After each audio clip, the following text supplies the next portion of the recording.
Hi guys.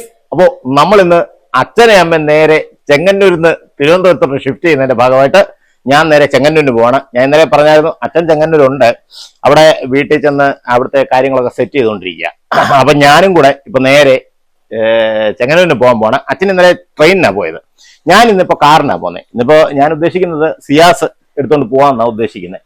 കാരണം ഇതിനെ ഒരു പ്രത്യേകത ഉള്ളതെന്ന് പറഞ്ഞു കഴിഞ്ഞാൽ നല്ല ഡിക്കി സ്പേസ് ഉണ്ട്. മറ്റേ വണ്ടി എടുത്തോണ്ട് പോയി കഴിഞ്ഞാൽ അത്രയും ഡിക്കി സ്പേസ് കിട്ടത്തില്ല. ഇത് കണ്ടില്ലേ, നല്ല ഡിക്കി സ്പേസ് ഉണ്ട്. കണ്ടാ, ഒരു മനുഷ്യന് സുഖമായിട്ട് ഇതിനകത്ത് കയറി കിടന്ന് ഉറങ്ങാം. അപ്പൊ കുറെ സാധനങ്ങൾ നമുക്ക് അവിടുന്ന് ഇങ്ങോട്ട് ഷിഫ്റ്റ് ചെയ്ത് കൊണ്ടുവരാനുണ്ട്.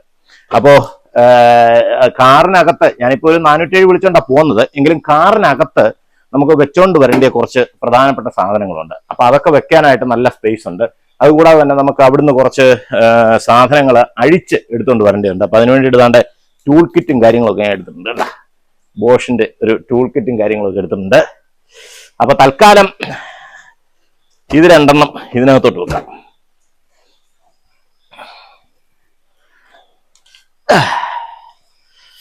കുറച്ച് ടൂൾ കിറ്റ് നമ്മൾ എടുത്തോണ്ട് പോയല്ലേ പറ്റുള്ളൂ, അല്ലെങ്കിൽ പിന്നെ അത് പ്രശ്നമാവും. പിന്നെ ഞാൻ വേറൊരു കാര്യം കാണിച്ചുതരാം. ഇതിന് ഇത്രയും ബൂട്ട് സ്പേസ് ഇല്ലേ. ഇനിയിപ്പോ ഞാൻ മറ്റേ കാറിന്റെ കാണിച്ചുതരാം, ഡിക്കി. അതിന് ബൂട്ട് സ്പേസ് അല്ല, ഡിക്കി സ്പേസ് വളരെ കുറവാണ്. കാണിച്ചുതരാം.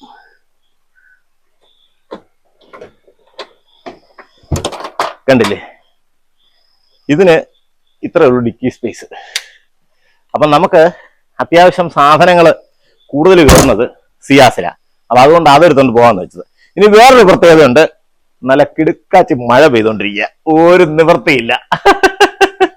അപ്പോ നമുക്ക് എന്തായാലും ഇപ്പൊ ഏകദേശം സമയം 5 മണി കഴിഞ്ഞു. ഇനിയിപ്പോ നമുക്ക് നേരെ ഇപ്പൊ പുറപ്പെട്ടെങ്കിലേ നമുക്ക് കറക്റ്റായിട്ട് പിന്നെ ചെങ്ങന്നൂർ ഒരു 8 മണി 8:30 മണിക്ക് എത്താൻ പറ്റുള്ളൂ. കാരണം വണ്ടി ഇവിടുന്ന് 5 മണിക്ക് പുറപ്പെടുമെന്ന് പറഞ്ഞ്, പക്ഷെ അവരെന്നെ ഇതുവരെ വിളിച്ചിട്ടില്ല. കാരണം ഞാൻ അവിടെ ചെന്നതിന് ശേഷം അവർക്ക് ലൊക്കേഷൻ ഇട്ട് കൊടുക്കണം. ലൊക്കേഷൻ ഇട്ട് കൊടുത്തെങ്കിലേ അവർക്ക് കറക്റ്റ് അവിടെ എത്താൻ പറ്റുള്ളൂ. അപ്പൊ നമുക്ക് നേരെ ചെങ്ങന്നൂരിന് വിടാം. നമ്മളിപ്പോ സത്യത്തിൽ ഏകദേശം പിന്നെ നിലമേൽ കഴിഞ്ഞിട്ടുണ്ട്. ഇവിടെ ഈ യാത്ര കംപ്ലീറ്റ് എന്ന് പറഞ്ഞാൽ മഴയെന്നും പറഞ്ഞപ്പോൾ നല്ല അടാറ് മഴ പെയ്തുകൊണ്ടിരിക്കുക, ഒരു നിവർത്തിയില്ല. പിന്നെ നമ്മള് വണ്ടിക്കാര് രാവിലെ 5 മണിക്ക് തിരിച്ചിട്ടുണ്ട്. നമ്മൾ അവരെ അവരെ നോക്കി അവരുടെ ഗൈഡ് ചെയ്യേണ്ട കാര്യമൊന്നുമില്ല. അവർ കൃത്യമായിട്ട് ഏകദേശം കാരക്കാട് വന്നിട്ട് അവർ നമ്മളെ ഫോൺ ചെയ്യും. പക്ഷെ അതിനകത്തൊരു വിഷയം എന്ന് പറഞ്ഞു കഴിഞ്ഞാൽ, ഞാന് അവരെത്തുന്നതിന് മുമ്പേ അവിടെ ചെന്നിട്ട് പിന്നെ അവർക്ക് ലൊക്കേഷൻ ഇട്ട് കൊടുക്കണം ഗൂഗിളിലെ. ഇല്ലെന്നുണ്ടെങ്കിൽ ചിലപ്പം അവർക്ക് വരാൻ ബുദ്ധിമുട്ടായിരിക്കും. അപ്പൊ അതുകൊണ്ട് ഞാൻ ഇത്തിരി സ്പീഡില് എന്ന് പറഞ്ഞാൽ മാക്സിമം ഒരു 70 കിലോമീറ്റർ സ്പീഡിലാണ് പോകുന്നത്. 60-70 കിലോമീറ്റർ സ്പീഡിൽ പൊക്കോണ്ടിരിക്കുകയാണ്. കാരണം അതേ കൂടുതൽ പോയി കഴിഞ്ഞാൽ ഹൈവേയിൽ ക്യാമറ അടിക്കും, നമുക്ക് സ്പീഡിനെ പൈസ വരും. അപ്പൊ അതുകൊണ്ട് ഞാൻ നേരെ ഇനിയിപ്പോ അവിടെ ചെല്ലണം. നമുക്ക് ശരിക്കും പറഞ്ഞാൽ പ്രോപ്പർ ചെങ്ങന്നൂർ ചെല്ലേണ്ട കാര്യമില്ലല്ലോ. ആറാട്ടുപുഴയ്ക്ക് പോകുന്നതിന് ശരിക്കും നമ്മളെ കാരക്കാട് കഴിഞ്ഞ് പാറയ്ക്കൽ എന്ന് പറഞ്ഞ ഒരു ജംഗ്ഷൻ ഉണ്ട്. അപ്പൊ പാറയ്ക്കൽ ജംഗ്ഷനിൽ നിന്ന് റൈറ്റ് കയറി നേരെ പിന്നെ കോട്ട വഴി നമുക്ക് നേരെ ആറാട്ടുപുഴ ചെല്ലാം. അച്ഛനും അമ്മയൊക്കെ താമസിച്ചുകൊണ്ടിരുന്ന സ്ഥലത്ത് ചെല്ലാം. അപ്പൊ അതിനു വേണ്ടിയിട്ട് ഞാൻ ഇങ്ങനെ പൊക്കോണ്ടിരിക്കുക. അപ്പൊ അവിടെ ചെന്നിട്ട് നേരെ ഗൂഗിൾ മാപ്പില് ലൊക്കേഷൻ ഇടണം. അതാണ് ഇപ്പൊ പ്രധാന ആവശ്യം. കണ്ടില്ലേ, പുറത്ത് നല്ല കിടുക്കാച്ച മഴയാ, ഗ്ലാസ് ഒക്കെ നല്ല ക്ലൗഡി ആയിട്ടിരിക്കുകയാണ്, ഒരു നിവർത്തിയില്ല. രാവിലെ ഇതെന്തോ പരുവാന്ന് ഒരു പിടുത്തം കിട്ടുന്നില്ല. എന്തായാലും പോയി നോക്കാം.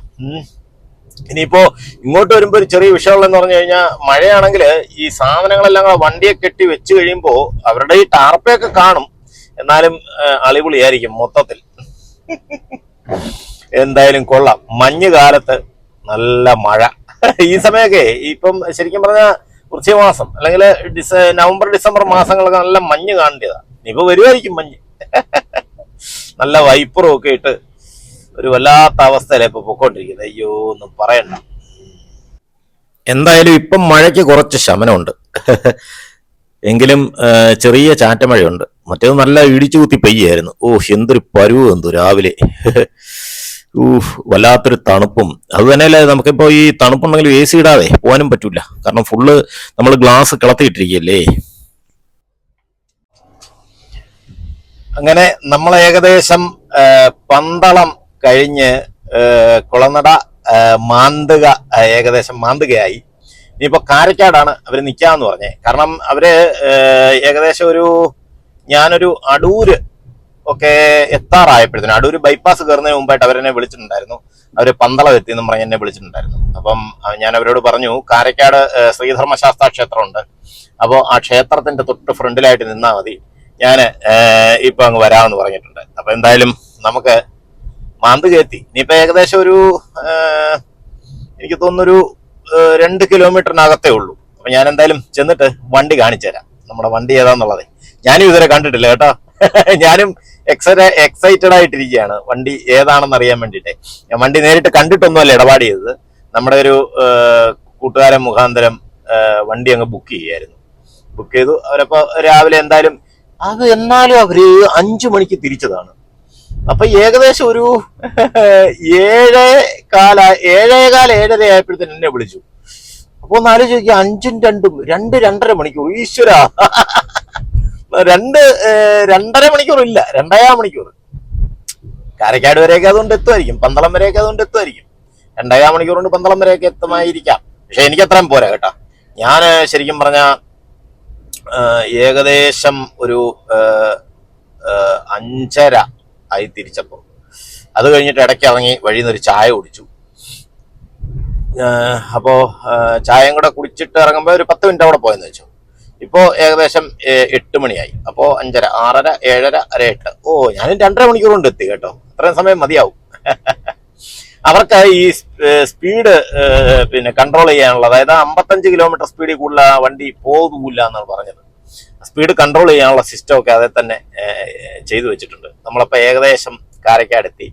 ഇനിയിപ്പോ നോക്കാം, നമ്മൾ വണ്ടി ഇവിടെ എവിടെയാ കിടക്കുന്നത് എന്നുള്ളത് നോക്കാം. നമ്മളങ്ങനെ ഏകദേശം കാരക്കാട് എത്തി. അപ്പൊ അവര് കാരക്കാട് ജംഗ്ഷൻ കഴിഞ്ഞ് കുറച്ചുകൂടെ മുന്നോട്ട് ചെന്നിട്ട് ഒരു ദോസ്താണ് വണ്ടി. അപ്പൊ അത് ഏതൊരു ഹോട്ടലില് ചായ കുടിക്കാനോ കാപ്പി കുടിക്കാനോ എന്തോ നിൽക്കുന്നെന്നാ പറഞ്ഞേ. നോക്കട്ടെ.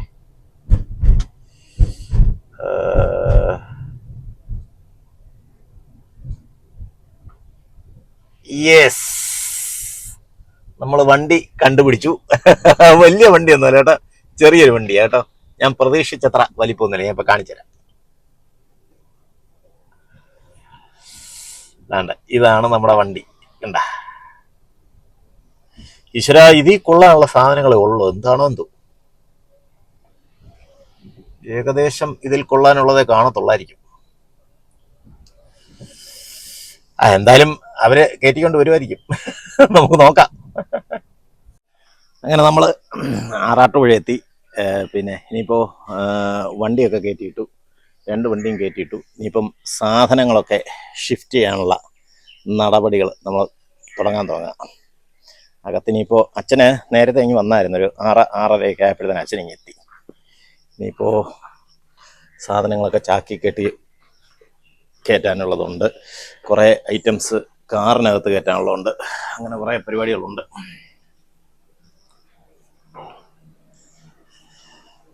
അതാണ്ടേ ഏകദേശമൊക്കെ അച്ഛൻ സാധനങ്ങളെല്ലാം ഒതുക്കി വെച്ചിരിക്കണ്ട. ദൈവമേ, ഇനി ഇത്ര ഐറ്റംസ്. അയ്യോ, നല്ലൊരു ജോലിയാ.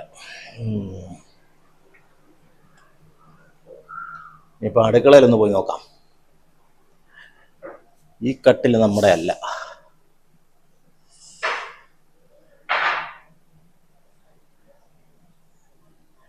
ഈശ്വര, അച്ഛനെല്ലാം ഒതുക്കിയായിരുന്നു. ഇത് എപ്പോ വന്നിട്ട് ചെയ്തത്? ഇതെല്ലാം ഇന്ന് രാവിലെ വന്നിട്ട്, ഇന്നലെ ചെയ്തില്ല അല്ലേ? ഓ ഓ ഓ ഓ ഓ ഇനി എന്ത് എടുക്കാനുള്ള അതിനകത്തുനിന്ന്? ഫ്രിഡ്ജ്. അയ്യോ, ഓ ആഹാ, അല്ല ഞാൻ ടൂൾ കിറ്റൂടെ കൊണ്ടുവന്നായിരുന്നു. ആണെങ്കിൽ അതൊക്കെ അഴിച്ചു വെക്കാനായിട്ടെ.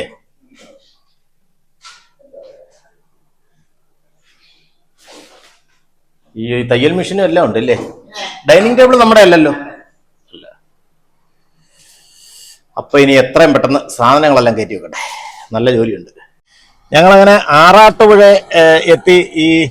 നമ്മുടെ സാധനങ്ങളൊക്കെ കയറ്റിക്കൊണ്ടിരിക്കുകയായിരുന്നു. അന്നേരം ഒരു ചെറിയ പ്രശ്നം എന്ന് പറയാൻ, നല്ല മഴയല്ലേ. അപ്പോൾ ഈ മഴയും പിടിച്ച് പിന്നെ ടാർപ്പ ഇവര് ഒരെണ്ണം കൊണ്ടുവന്നായിരുന്നു വണ്ടിക്കാര്. അപ്പോൾ അതിന്റെ മണ്ട കീറിയിരിക്കുന്നു നോക്കിക്കഴിഞ്ഞപ്പോൾ. അതിന് ഒരു ടാർപ്പ വാങ്ങിക്കാൻ വേണ്ടിയിട്ട് ഇവിടെ ആറാട്ടുപുഴ ജംഗ്ഷനിൽ തന്നെ, ഞാൻ മുമ്പ് ഷൂട്ട് ചെയ്ത പള്ളി അതാണ്ടിത് കണ്ടില്ലേ, ആറാട്ടുപുഴ ജംഗ്ഷനിൽ തന്നെ നമ്മുടെ ഡ്രൈവർ പിന്നെ ഇത് വാങ്ങിക്കാൻ പോയിരിക്കുക, ടാർപ്പ വാങ്ങിക്കാം. കണ്ട, ഇവിടുന്ന് ഇനി ഒരു ടാർപ്പയും വാങ്ങിച്ചുകൊണ്ട് വേണം. ടാർപ്പ വാങ്ങിച്ച് നേരെ അവിടെ ചെന്ന് ബാക്കിയുള്ള സാധനങ്ങളെല്ലാം നമുക്ക് ഷിഫ്റ്റ് ചെയ്ത് കൊണ്ട് കയറ്റണം. 15-12 ടാർപ്പയ ഇപ്പൊ വാങ്ങിച്ചിരിക്കുന്നത്, അതാ ഒരെണ്ണം വേണ്ടിയത്. അയ്യോ, എന്തായാലും ഇന്ന് നല്ല ജോലിയാ, ജോലിയോടെ ജോലി. ഇപ്പൊ ഏകദേശം സാധനങ്ങളെല്ലാം കയറ്റി വെച്ചു, എല്ലാം കംപ്ലീറ്റ് ആയി. ഇനിയിപ്പം കയറിട്ടതേ വൃത്തിയായിട്ട് കെട്ടിയിട്ട് ആദ്യം കയറിട്ട് ഇതെല്ലാം സുരക്ഷിതമായിട്ടൊന്ന് കെട്ടിയതിന് ശേഷം അതിന് മുകളിൽ വേണം ടാർപ്പായിട്ട് ഒരു കെട്ടൂടെ കെട്ടണം. അയ്യോ, ഇനിയിപ്പോൾ എന്തായാലും എനിക്ക് തോന്നുന്നു മാക്സിമം ഒരു 15-20 മിനിറ്റിനകത്ത് നമുക്ക് ഇറങ്ങാൻ പറ്റും. കണ്ടില്ലേ, മെത്തയൊക്കെ ഇനി വെളിയിലാണ് വെച്ചിരിക്കുന്നത്. അപ്പം മിക്കവാറും ഫിഷർ അടിച്ച് പ്രശ്നമാകും. അപ്പം എന്തായാലും അത് കറക്റ്റാ മൂടി കെട്ടി പൊതിഞ്ഞോണ്ടേ പോകാൻ പറ്റുള്ളൂ, അല്ലെങ്കിൽ പണി കിട്ടും. അയ്യോ, ഞാൻ വിചാരിച്ചില്ല കേട്ടോ ഇതിനകത്ത് എല്ലാം കൂടെ കൊള്ളൂ എന്നുള്ളത്. കറക്റ്റാ കൊണ്ടു. അങ്ങനെ നമ്മുടെ പാക്കിങ്ങും കാര്യങ്ങളൊക്കെ കഴിഞ്ഞു. നമ്മളിനി ആറാട്ടുപുഴ എന്ന നേരെ തിരുവനന്തപുരത്തിന്. അപ്പോൾ LS ജേണി ബൈ ദീപുവിൻ്റെ ഇന്നത്തെ വീഡിയോ ഇവിടെ വെച്ചിർത്തുന്നു. വീഡിയോ ഇഷ്ടപ്പെടുകയാണെങ്കിൽ സബ്സ്ക്രൈബ് ചെയ്യണം, ലൈക്ക് ചെയ്യണം, ഷെയർ ചെയ്യണം, കമൻറ്റ് ചെയ്യണം. Okay, by.